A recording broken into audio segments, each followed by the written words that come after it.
You'd think the biggest fights in life happen in courtrooms or boardrooms, but the nastiest battle I ever faced started right in my quiet suburban neighborhood. Perfect lawns, white fences, and a powerful HOA board that thought they could control everything. And that's where my story begins. When I first decided to install solar panels on my roof, it wasn't just about saving money on electricity. It was about independence, sustainability, and doing the right thing for my family and the environment. The world was moving toward renewable energy, and I wasn't about to let my house be left behind. The sun was free, the technology was affordable, and my roof was perfect for it. At least, that's what I thought. But then, the HOA stepped in. In most places, HOA rules are supposed to keep neighborhoods looking neat and consistent. At least, that's the excuse they use. But here, it felt more like a weapon. The moment I submitted my application for the solar panel installation, the letters started arriving. Cold, printed notices that said my request was denied. The reason? According to them, the panels would disrupt the visual harmony of the neighborhood. That phrase became their weapon of choice, visual harmony, as if capturing free energy from the sun was some kind of crime against aesthetics. They argued that solar panels were unsightly, reflected too much light, and would lower property values. None of it made sense, because across town, houses with panels were selling for even higher prices. But the HOA wasn't interested in logic. They were interested in control. I thought it was a misunderstanding at first. After all, solar panels were legal in the state. Energy companies even gave rebates for installing them. But when I asked for clarification, the HOA doubled down. They sent me a 12-page letter citing obscure bylaws, outdated regulations, and vague claims about community standards. Still, I wasn't ready to give up. I had already invested in the panels, and the contractors were ready to install. But when I pushed forward, the HOA threatened to fine me $500 for every day the panels remained on my roof. That's when I realized this wasn't just about solar panels anymore. This was about power. Behind the closed doors of HOA meetings, a small group of board members acted like they owned the entire neighborhood. They weren't protecting the community, they were policing it. And if anyone dared challenge them, they used fines, threats, and intimidation to shut it down. I started hearing whispers from neighbors, people who had tried to paint their doors a different shade only to be fined. Families who installed a swing set only to be forced to tear it down. A man who planted a small garden only to be told it violated the landscaping agreement. Everyone had a story. Everyone had suffered, but nobody wanted to fight back. Why? Because the HOA thrived on fear. But I wasn't afraid. Not anymore. The more they pushed, the more determined I became. Every letter they sent, every threat they issued, only fueled me. I began researching the laws, digging through state regulations, and documenting every move they made. And that's when I discovered something that would change everything. There was a state law, an actual binding law, that specifically protected homeowners' rights to install solar panels. It was called a Solar Rights Act. It prohibited HOA associations from unreasonably restricting solar energy systems. Suddenly, their so-called visual harmony argument didn't just sound ridiculous, it was illegal. But the HOA wasn't going to admit that. Not easily. When I brought up the law, they laughed it off in writing, claiming their bylaws superseded state rules, which of course wasn't true. But that was their tactic, to bluff, intimidate, and exhaust people until they gave up. Except I wasn't going to give up, so I escalated. I filed an official complaint with the State Energy Commission, detailing every notice, every threat, and every violation of my rights. I attached photos, copies of their letters, and even testimonies from neighbors who were too afraid to go public. And then I waited. At first, the HOA seemed smug. They continued sending me fines, stacking them up as if I would eventually break. But what they didn't know was that my complaint had reached the state attorney's office, and once the state got involved, the game was about to change. Because this wasn't just my fight anymore. This was about every homeowner in the state who had been bullied, silenced, and stripped of their rights by overreaching HOA boards. My case was about to set a precedent, and the HOA had no idea what was coming. As I stood in my backyard, looking up at the empty roof where the panels were supposed to be, I felt a storm brewing. Not in the sky, but in the neighborhood itself. This wasn't just a battle over solar panels, it was a war for control, and the first shots had already been fired. The letters, the fines, the threats. They thought they could wear me down, but soon they'd realize they had picked a fight with the wrong homeowner. Because I was no longer just a resident of this neighborhood. I was the one who was about to drag their secrets, their abuses, and their hypocrisy into the light. The sun was going to shine on my roof, one way or another. But before that could happen, the HOA was going to learn what it felt like to lose, and that lesson was about to begin. The waiting was the hardest part. After filing my complaint, there was nothing left to do but sit back and let the system work. Every day, I walked past the roof that should have been producing clean energy for my home, and every day, the HOA found new ways to remind me that they thought they were still in charge. More letters came, stacked with threats, fines, and warnings. They claimed my behavior was disruptive to community order. They even hinted at legal action if I didn't immediately withdraw my application. The arrogance was suffocating. But what they didn't realize was that their every move was being documented, copied, and forwarded straight to the state officials. Then, one morning, it happened. The first official notice arrived, not from the HOA, but from the state. The Attorney General's office had opened an investigation. My complaint had been deemed valid, and the HOA was formally notified that their actions might be in violation of state law. The news spread like wildfire through the neighborhood. For years, the board had operated unchecked, ruling with an iron fist and silencing anyone who dared resist.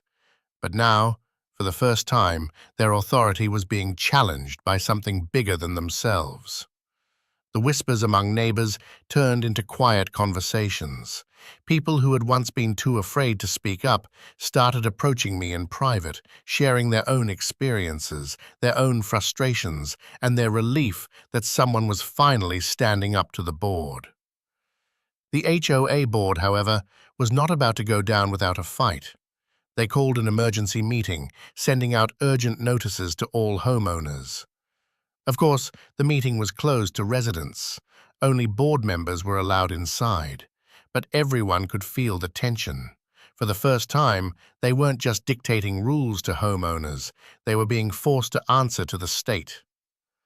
Over the next few weeks, investigators from the State Energy Commission began requesting documents from the HOA meeting minutes, copies of bylaws, records of complaints, and most importantly, the reasons behind their repeated denials of my solar panel request. Suddenly, the smug letters stopped coming. For the first time, the HOA went silent, but silence wasn't victory. Silence was strategy. Behind the scenes, they were scrambling. I later learned they had hired a law firm to defend their position, pouring neighborhood dues into an attempt to prove that their rules were somehow above state law. They thought if they buried the commission in enough paperwork, enough legal jargon, they could stall the investigation until I gave up. But the thing about sunlight, it has a way of cutting through the clouds. The state investigators weren't buying the excuses. Each claim the HOA made was met with counter-evidence. Every argument about visual harmony or property values was dismantled by studies, laws, and precedents. Slowly but surely, their carefully constructed wall of control began to crumble. And the best part? I wasn't the only one watching it happen. Neighbors who had been silenced for years began speaking up. Some started contacting the state directly, sharing their own stories of her harassment and intimidation. A woman down the street described how she was fined for a flower bed that didn't match approved landscaping. A retired veteran revealed how the HOA tried to stop him from flying the American flag in his yard. A young couple admitted they were nearly forced to sell their home after being fined into financial strain. The pattern was clear. This wasn't about community standards. This was about control, abuse, and money. The more the state uncovered, the more emboldened the neighborhood became. For years, people had whispered their complaints in hushed tones. Now, they began gathering openly, right on their lawns, talking about what they'd been through. The fear that had once kept everyone silent was evaporating, and the HOA knew it. That's when the retaliation began. They couldn't find me anymore, not while under state investigation. But they tried other tactics. Harassment letters about trash cans being left out too long. Anonymous complaints about noise disturbances that never happened. Even petty accusations like my lawn not being mowed to standard. It was transparent, desperate, and yet every one of those letters became more evidence for my case. Each false accusation was another nail in their coffin. The very tactics they thought would intimidate me were only digging them deeper. Then came the bombshell. Halfway through the investigation, the State Commission released an interim finding. Not only had the HOA violated the Solar Rights Act by blocking my panels, but they had also violated multiple homeowner protections by issuing excessive fines and using intimidation tactics against residents. The language was clear, direct, and damning. The neighborhood erupted. People who had once bowed to the board's every demand were now openly mocking them. Driveways buzzed with conversations, porches filled with neighbors trading stories, and for the first time, the board members couldn't walk down the street without feeling the stares. The power they had enjoyed for so long was slipping through their fingers, and they knew it. But what none of us knew at the time was that the state wasn't finished. The final phase of the investigation wasn't just about my solar panels anymore. The state had expanded the scope. They wanted to know how the HOA had been operating, where the money from fines had been going, and whether the board had overstepped their authority in other areas. The walls were closing in. I could see it in the way the board president avoided eye contact when driving past. I could feel it in the hushed, frantic tones of board members at community events. Their confidence was gone, replaced by fear. For the first time, they weren't the hunters, they were the hunted. And I knew deep down that something big was coming. The HOA had spent years flexing their power unchecked, but now the state was circling closer and closer. It wasn't just about a few solar panels anymore. This was about years of abuse, intimidation, and control. And once the final report was released, it could change everything. The neighborhood wasn't just waiting for justice anymore, they were demanding it. And as for me, I was no longer fighting for just my home. I was fighting for every neighbor who had been silenced, fined, or bullied into submission. The sun was about to rise on this neighborhood in more ways than one. But before that light could shine, the HOA was going to face their darkest hour. And when the state finally struck its final blow, the board's power would collapse in ways none of us had ever imagined. The weeks leading up to the state's final ruling were some of the longest of my life. The investigation had dragged the HOA out of the shadows and into the spotlight, but until the official decision was handed down, everything hung in the balance. Every day, neighbors whispered about the outcome. Some believed the board would find a way to escape, as they always had before. Others hoped this time would finally be different. For me, there was no going back. Too much had already been exposed, and too much was at stake. Then, on a clear morning that felt almost scripted by fate, the letter arrived. It wasn't a thin envelope like the HOA's threats. It was thick, stamped with the state's seal, and addressed directly to me. My hands shook as I opened it. Inside was the final ruling. The findings were devastating for the HOA. The State Commission had determined that the board had willfully violated the Solar Rights Act by blocking my panels. They had issued fines without legal justification, operated outside the scope of their authority, and engaged in intimidation tactics that directly violated homeowner protections. The punishment? Severe. The HOA was ordered to cease all enforcement actions against me and allow the installation of my solar panels without delay. All fines issued against me were declared void and unenforceable. But it didn't stop there. The Commission went further, requiring the HOA to refund improperly collected fines from other residents going back several years. And as if that weren't enough, the state imposed strict oversight measures. The board would be subject to audits, and its powers would be limited until it demonstrated compliance with the law. The HOA had not just lost, they had been stripped of the very authority they had abused for so long. The neighborhood erupted when the news spread. For years, the board had hidden behind threats and paperwork, but now their power was collapsing in real time. Neighbors who had once walked on eggshells finally stepped forward, voices raised, no longer afraid of retaliation. Driveways turned into gathering places where people shared their relief, their vindication, and their anger at what they had endured for so long. For me, the victory was more than personal. Yes, I could finally install my solar panels. Yes, I would finally see my roof transformed into a beacon of clean energy. But the win was bigger than that. The HOA had been exposed, its power broken, and its reign of intimidation ended. The installation happened quickly after that. Contractors returned, panels were hoisted onto the roof, and by the end of the week, sunlight was finally being captured, converted, and powering my home. Standing in the yard, watching the panels gleam in the sun, I felt a surge of pride. Not just because of what I had installed, but because of what it represented.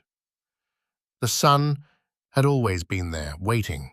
All I had to do was fight for the right to use it. But while my panels shined, the HOA board crumbled.